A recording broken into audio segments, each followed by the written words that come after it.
seandainya kalau ada teman-teman kita dari kaum muslimin masih mengajak kita berbuat syirik, berbuat bid'ah, baik itu minta-minta di kuburan gitu kan, atau berbuat perbuatan-perbuatan yang tidak pernah Nabi SAW contohkan walaupun dalam mata dia ibadah. Seperti contoh, banyak di antara kaum muslimin kalau ada orang meninggal buat tahlilan misalnya, atau ada orang yang mau pindah rumah baca berzanji gitu kan, atau apa saja. Sekarang saya sudah sering bahasakan dan saya lagi tulis tulisan, mudah-mudahan Allah mudahkan insya Allah terbit. Itu judulnya begini, Kiaiku dan Guruku Muhammad, bagaimana dengan kiai dan guru anda? Ini tujuannya, saya ingin menyentuh para kaum muslimin di negara kita, tidak usah jauh-jauh, di Indonesia saja, bahwasanya sadarlah guru kita, kiai kita hanya satu orang. Allah Tuhan kita satu, guru kita juga cuma satu. Saya dan teman-teman dai yang lain siapapun dia, dari ormas manapun dia, dari yayasan manapun dia, hanya penyambung lidahnya kiai kita Muhammad sallallahu alaihi wasallam. Bukan kita yang buat hukum baru.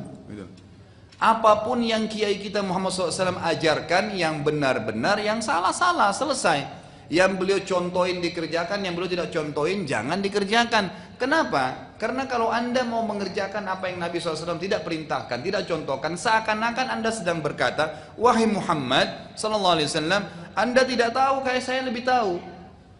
Seakan-akan bilang begitu kan. Nabi gak pernah buat maulid, gak apa-apa, itu kan baik loh. Nabimu gak pernah buat gitu loh. Kiai kita nggak pernah buat, kok kamu buat? Oh ini cuman baik, nggak bisa. Kalau anda muslim yang benar, harus baik di mata kita apa yang Nabi kita dan kiai kita bilang baik. Apakah Nabi SAW bisa meninggal dunia atau akan meninggal dunia sementara beliau tidak kerjakan maulid? Enggak. Kalau memang itu baik pasti dikerjakan. Pasti nggak mungkin. Nabi SAW ajarin kita cara makan dengan tangan kanan, kita diajarin cara bersuci dari kotoran kita gitu kan. Apalagi kalau masalah-masalah ibadah yang besar. Jadi orang yang mengerjakan apa yang kiai kita Muhammad SAW tidak kerjakan, kecuali kalau kiai ini orang lain. Seperti di Indonesia banyak kiai-kiai gitu kan. Mereka buat hukum sendiri, kiai ini ada hukum sendiri, ini kiai itu beda. Silakan ikuti kiai-kiai anda, tapi kalau saya tidak, kiai saya adalah Muhammad SAW.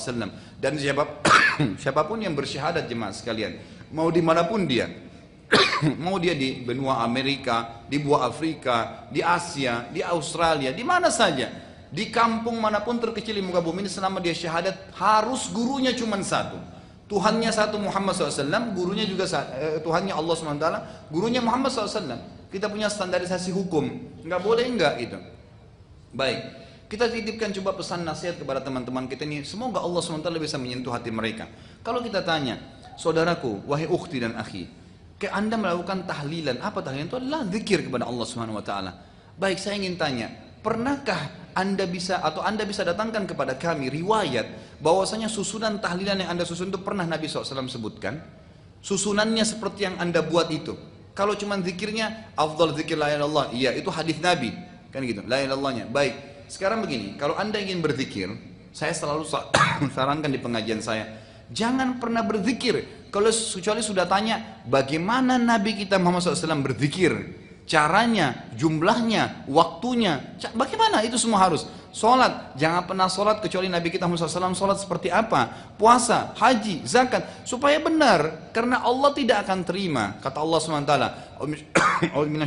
Qul in kuntum tuhibbunallaha fattabi'uni yuhibbukumullah. Kalau kalian mengaku mencintai Allah, tahu Tuhan kalian Allah, ngaku dia sebagai Tuhan satu-satunya, ikutilah aku, kata Nabi SAW. Ini Allah yang suruh. Maka Allah akan cintai kalian dan akan mengampuni dosa-dosa kalian, gitu kan? Kalau enggak maka akan salah, akan keliru. Sekarang semua substansial ibadah, saya pernah berikan gambaran. Ini Tuhan kita Allah lingkarin, Allah Tuhan kita. Yang menyembah Allah kafir, yang mempartisipasikan Allah dengan makhluknya syirik, enggak boleh. Untuk berhubungan dengan Allah Zat yang kita sembah satu-satunya yang menciptakan semua ini, itu cuma ada satu cara, enggak ada yang lain. Di bawahnya Allah ibadah. Ibadah ini dengan skala substansialnya, sholat, puasa, zakat, haji, takziah, ziarah kubur, berzikir, apa saja, bakti dengan orang tua, semuanya harus seperti yang Allah mau, bukan yang anda mau. Nggak bisa. Kalau seperti yang kita mau masing-masing itu pasti akan nyimpang. Harus nyembah yang Allah mau. Kita kerja di satu perusahaan, harus ikutin pimpinan perusahaan yang punya, nggak bisa mau kita sebagai pegawai. Kalau sebagai pegawai kita maunya, maka pimpinan perusahaan nggak usah ada, gitu kan? Tapi harus gitu. Kita sebagai orang anak di rumah ngikutin peraturan orang tua. Kita mengikuti peraturan orang tua. Nggak bisa kita yang harus mengatur orang tua kita. Dia yang punya rumah, dia orang tua kita yang melahirkan kita. Kita ngikutin peraturan dia. Kurang lebih seperti itu. Jadi ibadah harus seperti yang Allah mau. Bagaimana supaya seperti Allah mau? Harus ikuti buku pedomannya. Ada Al-Quran sudah diturunkan, ada Rasulnya alaihissalatu wassalam Muhammad sudah diutus, disuruh ciplak, suruh ikutin. Nabi SAW yang dipilih dari golongan manusia jemaah sekalian, agar mudah kita ikutin, gitu kan? Kalau Allah turunin utusannya, Nabi itu dari golongan malaikat, maka susah kita ngikutin. Karena mungkin postur tubuhnya beda, mungkin waktunya beda, mungkin makanannya beda. Tapi ini loh, Muhammad basyaran mithlukum, manusia seperti kalian, yuha ilai, yang diwahyukan kepadanya, gitu kan? Diwahyukan, beliau ngantuk, beliau capek, beliau tidur, beliau nikah, beliau lapar, kan gitu. Beliau dari bayi juga, bukan tiba-tiba besar, gitu kan? Sama, beliau meninggal, sama seperti kalian. Tinggal ikutin ciplak, cara makannya, cara tidurnya, berpakaiannya, ikutin semua. Kalau mau benar-benar beribadah kepada Allah. Dan ini Allah yang berfirman, bukan saya. Saudara-saudara sekalian, perhatikan firman Allah SWT yang sering kita dengarkan ayatnya. A'udzubillahi minasyaitonir rajim, laqad kana lakum fi rasulillahi uswatun hasanah. Ini sering dipotong sampai sini oleh para dai-dai kita nih. Enggak disambung ayatnya. Pada diri Rasulullah SAW ada suri tauladan. Sering teman-teman kita yang buat maulid baca ayat ini tapi sampai sini. Yang baca tahlilan baca sampai sini. Lanjutin ayatnya. Untuk siapa? Pada diri Rasulullah SAW suri tauladan, liman kana yarjullah. Siapa yang mau mengenal Allah, yang mau ibadah sama Allah, gitu? Liman kana yarjullah wal yaumal akhir, mau masuk surga nanti di akhirat, wa dzakarallaha katsira, dan ingin berzikir dengan Allah, zikir yang banyak. Di sini kata ulama, subhanallah, Allah SWT mengkhususkan dan zikir kepada Allah zikir yang banyak karena banyaknya penyimpangan justru di zikir. Tadi masalah berzanji, masalah tahlilan, masalah justru di zikir. Dan tidak ngikutin Rasulullah SAW. Gimana caranya gitu?